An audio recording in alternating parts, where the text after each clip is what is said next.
Last year, Isan had surgery for lumbar spondylosis, but symptoms didn't improve, so they saw a specialist.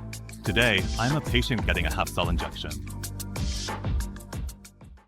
I heard there was residual paralysis due to gathering real objects pressing on the nerves. So, this is the background up until now, right? Let's get moving. So, you're saying you can't walk without steps, right? That's why, eventually, you need a cane. If you don't have support, it's hard to walk, you know? So, Car, it's either a wheelchair or a cane, right? Because my muscles are already paralyzed, my muscles are getting weaker and my joints are starting to stiffen.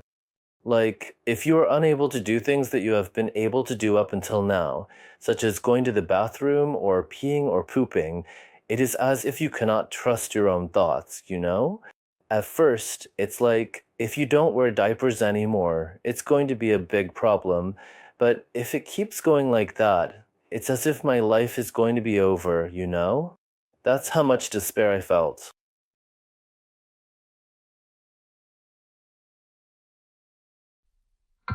Low back spinal correction syndrome is a condition where the nerves are compressed due to deformities and hypertrophy of the vertebrae that make up the spine, as well as protrusions of the intervertebral discs, among other factors.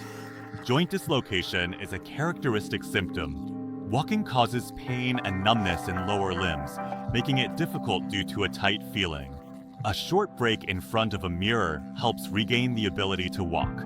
When you go, the distance and time may shorten, and there may be a permanent obstacle, so be cautious.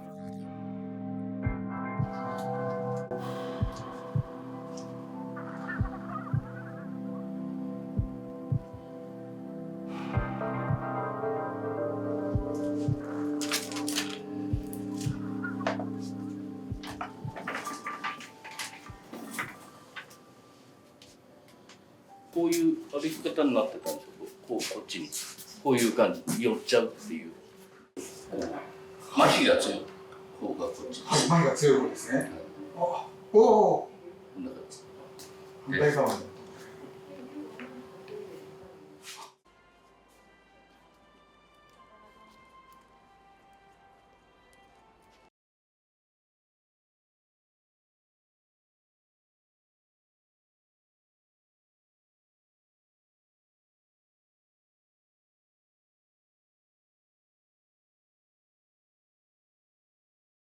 So, the result of the postoperative MRI examination is that there is a narrowing observed.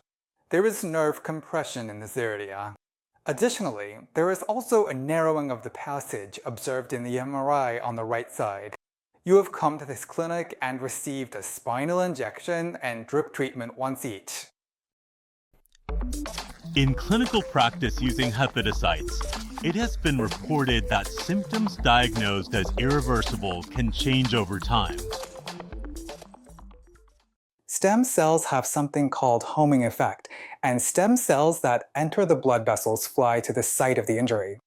So, if the blood vessel network at the top of the head is ruptured, it can go there and reconstruct the blood vessels, or there are places where it is difficult to remove blood clots with surgery.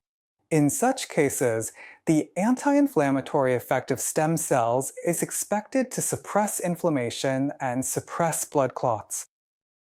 Well, you know, surgery is something where the results and treatment effects are quite clear. Especially for those with joint problems, surgery can sometimes allow them to walk relatively early.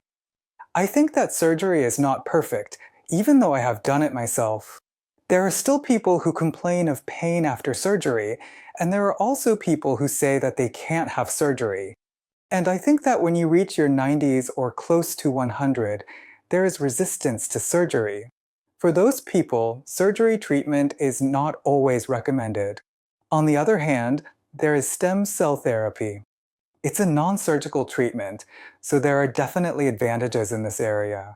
Even if you're thinking about getting a surgical treatment, it might be a bit difficult because you're busy with work and doing sports right now.